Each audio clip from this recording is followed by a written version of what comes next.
Hey, it's Chris, Liege Games. Let's do this. Welcome. Board game news. What's going on since last time? What's going on in the hobby? What do you need to know about? Where are things at? What rumors are abound?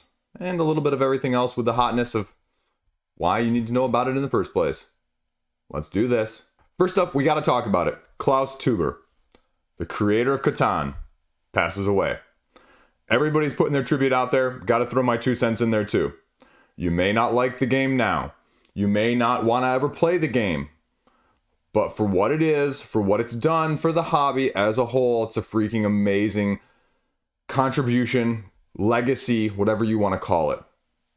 My first game into the hobby. It's a game that if somebody that's new to the hobby brought to the table on any given night and they said, hey, would you be willing to play this? And they were excited about it, I am more than willing to do that. That was my brother-in-law a couple years ago. And I said, absolutely. And the same thing stands true today. What that game has had and done for the hobby as a whole cannot be under freaking stated. So that's why it has to be mentioned. It has to be talked about. It's the whole reason I'm talking to you right now. It's that significant. Yeah, right? Like I actually matter, but I don't. But I will not have any legacy, but that's besides the point. Now I also have to put this out there as a special screw you to The Atlantic, theatlantic.com, who put out a pretty derogatory article about Catan. You know, you don't have to like Catan. You don't have to say that I'm going to play Catan always. The one thing I won't stand for is gatekeeping, especially in an obnoxious way. So, you know, if you feel the need to write that sort of crap, go elsewhere, man. Ridiculous. That's all the time I'm going to give that, though. That's all I got to say on that. Catan, thank you. Thank you, Klaus. So what else we got going on in the news? The first one up here. First one we're going to talk about is my most excited of this past week and a half. The next Evolution expansion for Marvel Champions. In case you missed it, I mean, it's sort of been lurking in the background for a while. I covered it a week or two ago when I talked about this little silhouette for Marvel Champions from FFG. They put it out there on Twitter and they said, who do you think's in there? And people were like, well, you know, it's a wall. It's, you know, potentially going to be broken. It's the fourth wall. It's Deadpool. And there was a lot of speculation of what else was going to be because we're seeing the X-Men side of Marvel Champions. It's not just Avengers Champions anymore. It's really Marvel. And if you're like me, you want more X-Men, this is going to be right up your alley. You are getting the newer X-Force. Not the old X-Force with like Cable and Shatterstar and Cannonball, right? You're getting the Cable, Domino, Deadpool, Phantom X, Psylocke, Angel, those with the gray and black uniforms, which look sleek. Awesome. And so it's just a question of who all is in there. They released this other teaser that I'm showing you right now of the 4 silhouettes of the 4 characters who are going to be in this big box expansion. 2 of them look to be rather obvious. You have sort of your X-23, and then you maybe got your Deadpool. There's some debate if that's Deadpool or Phantom X, and then some debate if that's Angel or someone else like Maddox. And then possibly Psylocke as well. And so that's going to be the question. We know that Domino or Cable are going to be included. We know that Juggernaut's going to be the big bad. We know Cable's opposite nemesis is going to be Strife. But apart from those details, there's not a whole lot else at this point that we know. And it's not going to be coming out until Q3, I believe, in August. You can pre-order it now on FFG's website. And I would assume that most of the other major online distributors are going to be allowing you to pre-order in the very, very near future, as tends to be the trend overall. I am super hyped about this one. X-Men. I still need to pick up Rogue and Gambit, though, as well as Storm. So either way, that's the big one. Speaking of IPs, though, that are getting more stuff, in case you didn't have enough Restoration Games and Unmatched currently ongoing with their Adventures version, the cooperative side of things on crowdfunding, well, they've just announced that they have 2 more upcoming products that are going to be released up in Q3. They have a Brains and a Brawn. You have another set of Marvel superheroes, 3, and then you have 2 samurai from ancient Japan. And I believe the samurai are actually winners or runners-up of the contest from months and months and months and months ago about people sending in their own stuff and getting them created. So that's awesome.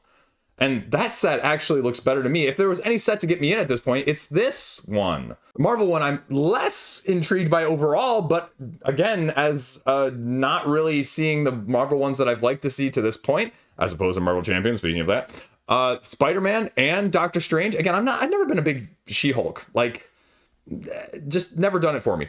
I like Spider-Man though. I like Doctor Strange, and so if there was one Marvel one that I would pick up over all else at this point, it would be this one as well. But those are both coming out in quarter 3, and it makes me want to try and trade for some Unmatched now.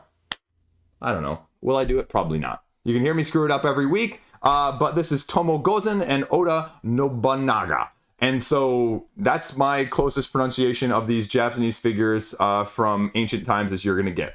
We're going to go over slightly differently, and we're going to go slightly back and mix in with the hotness here because Capstone Games just announced another in the line of the Terra Mysticas. And this is going to be not a Terra Mystica Light like the other Terra Nova was or is, which as I haven't seen rave reviews, I've seen mixed middling opinions on it, take it for what it is. But this is going to be the next in the line. It's going to be a combinatorial of some of the best of Terra Mystica and Gaia Project, and those trying to outdo itself, trying to, as they say in the forum section, establish a new meta, because they're already talking about how they need to draft and victory point bet and bid and, in order to maximize and, whatever I'm saying. But the hardcore Terra Mysticas are, again, very split on it in the Board Game Geek forums about if this is going to be good, if you even need this product in the first place, because that's also what always gets debated with this as well. And where is it going to go? I mean, it's like $100 right now, I think, on pre-order for Capstone's website. So, pretty penny there as well. Apparently, they're adding book abilities and stronghold abilities that are going to be with your 7 asymmetric boards to go along with them. You already have 12 people rating it on Board Game Geek, and that's super accurate and definitely doesn't have any biases associated with that if you're rating it months and months before anyone's actually ever played it. Speaking of illegitimate ratings, Doomlings Overlush, the crowdfunding campaign that I covered previously with the TCG style expansion packs that they're doing, incentivized people to rate the game really highly over on Board Game Geek this past week, and it was picked up by a few astute Redditors who then, was noticed by Board Game Geek's Octavian, who is now shutting that down completely. You can entice people to rate the game, you cannot entice people to rate the game completely positively.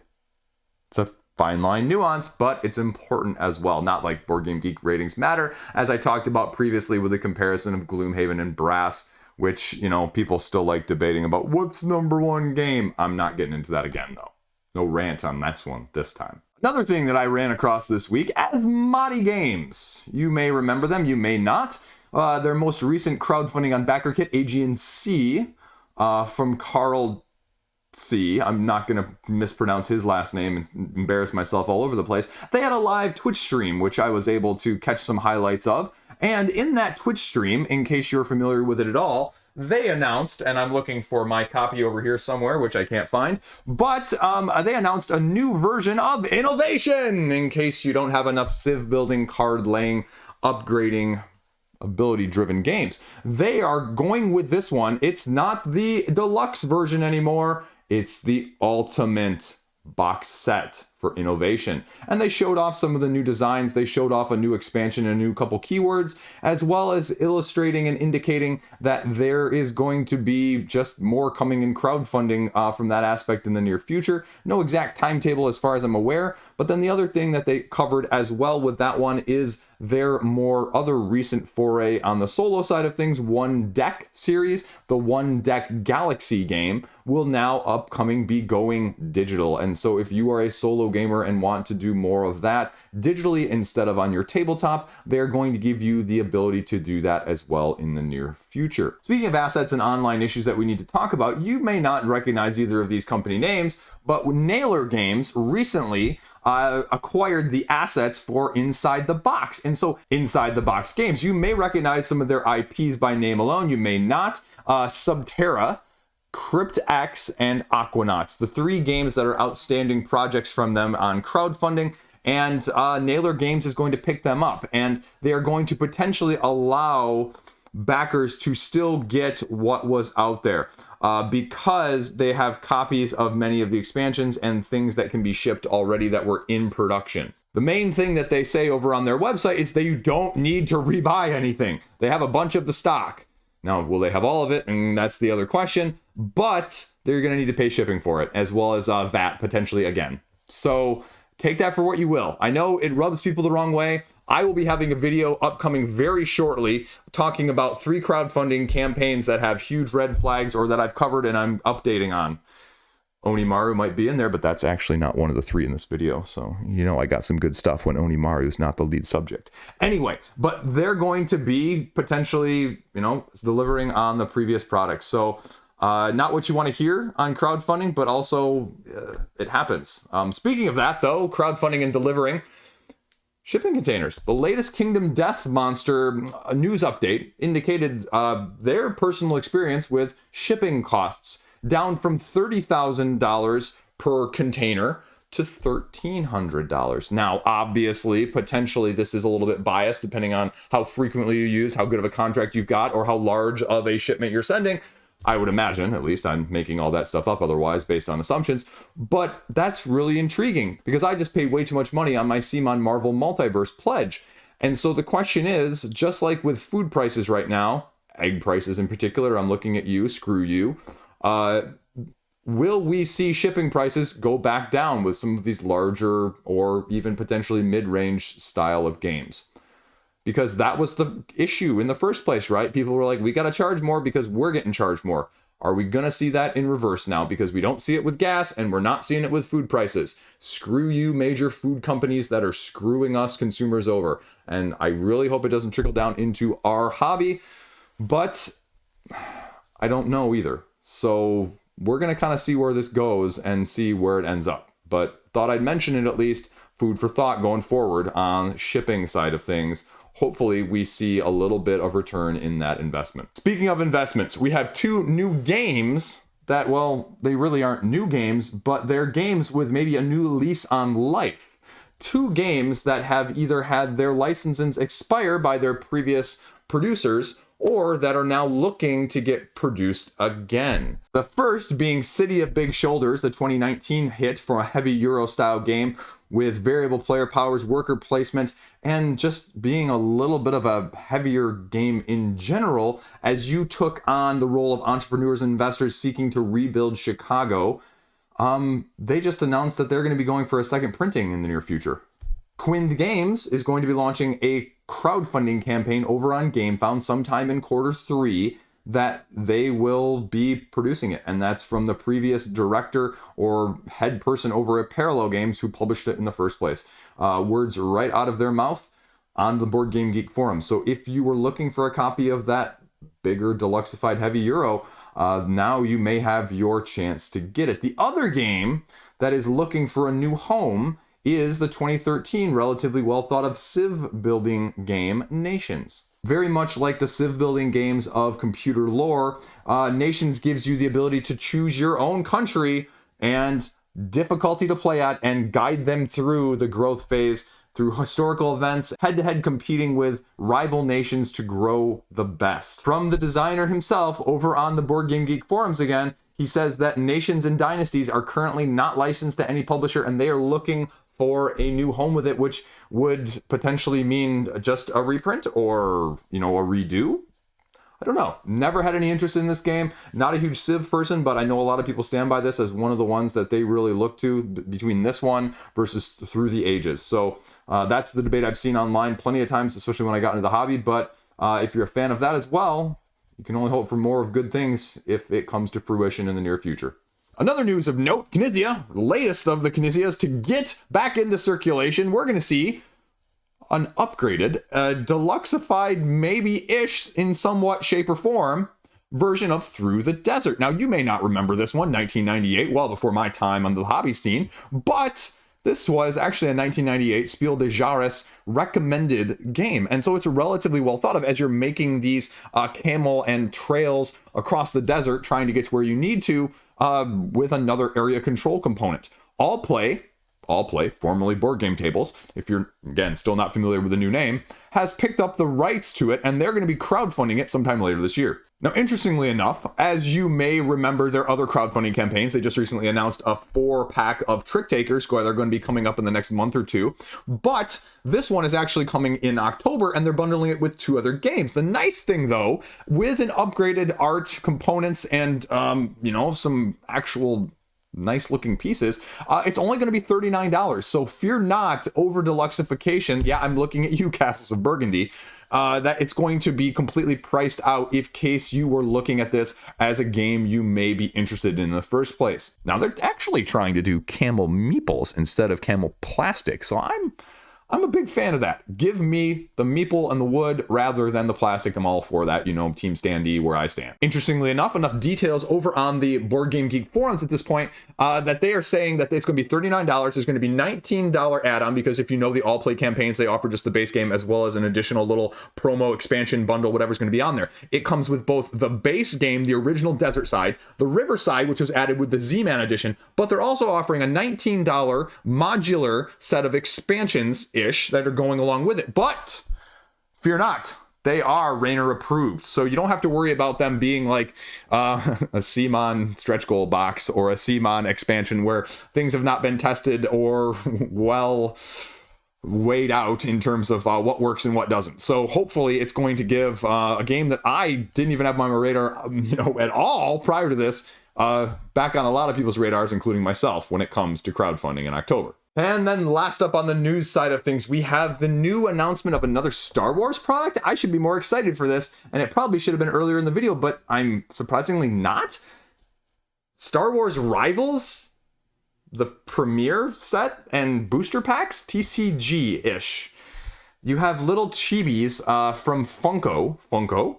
Okay, I'm open. 20-minute gameplay for 2 players as you go head-to-head with the fate of the galaxy in your hands, bringing some iconic little Funko figures to the tabletop with a card-driven scheme where you're battling over locations.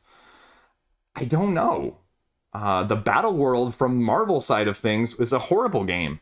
And I look at this and I have nostalgia and I have desire FOMO, but I'm not getting into this as a Star Wars Destiny replacement that's subpar. So unless you can prove to me that this is actually a good product, I'm going to wait and see. And the individual packs for a TCG are like $5 or $6 per. It's not inexpensive. And the TCG model forkin' sucks. So I don't know, Funko, did you really have to go that route? Make small collections and non-collectible. Ridiculous. But I'm going to have my eye on it regardless because Star Wars, freaking Star Wars, right? So take that for what you will. So we've covered a few of the things now, going over to the hotness. What else is on the hotness? Jerusalem Anno Domini over here is on the hotness. Dice Tower did their unboxing. I'm thinking that's why. And my review, hopefully, if I can get it played more, will be coming out in the near future because that's a hot Euro game from Devere that you really need to know about. Best at 3 or 4. And it's a thematic incorporation of Jesus' Last Supper with the apostles as well as Doubting Thomas and Judas the Betrayer. And it's a thematic incorporation that really does a good job. So full breakdown hopefully sometime later this month on my channel, and I'm sure someone else will be talking about it in the near future as well. Also on the hotness, Beast from Mid-Hall Studios has finally been delivered to most of the backers in at least North America, and you're starting to see it make waves. You're starting to see a few pop up here and there, but it's getting a lot of clicks. It's getting a lot of deliveries. It's got the acrylic standees, an amazing 1 versus all game. Can't wait to get my copy as well. So I'm really pleased by kind of where things stand from that side of things. Inside Up Games' latest on crowdfunding, Terminus, is also going live, and I covered it in the most recent crowdfunding roundup this past week. Definitely a different, heavier version of sort of a Ticket to Ride, upgraded on the underground, even upgraded past that with the amount of actions, the rules, and the overhead in terms of just adding a lot of weight in the actual mechanisms. Heavier than I expected when I read the rule book. Doesn't seem to be deterring people. It's crowdfunding very well. It's just going to be a question of, do you prefer this and do you prefer something else? They give me a lot of Roxley vibes right now, if you will, to make that comparison. Not that it's a head-to-head comparison directly, but just with the sheer quality of products that they're putting out, as well as the sheer variety of different types of products and not just sticking with one tried and true style of games or mechanistic approach. So that's why it's on the hotness as well. Evacuation is also on the hotness now. This is going to be coming out later in probably quarter 3, quarter 4. Vladimir Suchi, you may know him from Underwater Cities and that ilk. Delicious Games is going to be putting this out towards the end of the year, where life on the planet is slowly being burned away and basically you have to escape with a fully functioning economy and dismantling that economy as you go, and the planet just slowly decays underneath your feet. With this sci-fi territory manufacturing economy style game, you are gradually gathering resources from your dying, shrinking planet underneath your feet and trying to carefully take them along with you as you jettison away from the planet in the first place. 4 rounds and modular play style is really, really appealing as someone who probably thinks Underwater Cities is a little bit too heavy for me in the first place. So I'm intrigued to see what this one can show, and if it really holds up to the 1 to 2 hour playtime. This might be my first Suchi foray as well. Next up, also, clearly, Elder Scrolls Betrayal of the Second Era from Chip Theory Games is still running hot at nearly $3 million at the time of me filming this. And they're going to remain relevant probably for the rest of the month until this ends. It's going to remain on the hotness. So I will be shortly also having my Should You Back This out as well. Really holding off on it to just wait to see if we can get a rule book before I can put it out, so I can offer some more in-depth discussion of the game in and of itself, rather than just based off of secondhand viewing of videos and other people's experiences. So that will be coming out shortly as well. Darwin's Journey is now delivering into the hands of backers, so that's on the hotness. Townsfolk Tussle is just finished. And then we're also running into the delivery of Ra from 25th Century Games, the remake of this absolutely out-of-print classic Knizia-style game that is just a freaking amazing production value, and probably going to be a top 25 game for me all time, period. So top-notch production, top-notch game. I put my review out of it, a year ago or so as well, and I stand by it just like I stand by the one from Beast. So if you have any interest in that, give it a heavy look-see, because, whew, it is pretty to look at. So not that that really matters a whole lot sometimes, but the gameplay matches it. So, she's a beaut. We've already covered a few of the other things on the hotness: DEI, Innovation, Catan, Mindbug, Nerd Lab Games, with their crowdfunding project with the 2 standalone expansions, as I'll be talking about that in the near future as well. And we're going to see where it goes as a 2-player asymmetric dueling with just a lot of take that, Epic the card game, only better. So that is it right now. That is the hotness. That is the news. That is the roundup. Everything else in between. And just some really interesting stuff, some interesting topics to talk about, and some interesting highlights for all board gamers of every ilk and complexity and whatever you like. So I like doing this video. Gives a good summary and a good smattering of everything across the board, essentially. So that's all I got. It's been a great week. Stay classy. Let me know what you're interested in. Let me know. You can always shoot me a message if you want. Something you want to see me cover in a news video or on a roundup at some point. I'm always open. Patreon up. Stay classy. Help me get to 10K. I want to get to 10K this year. I'm trying, at least. Have a great freaking day.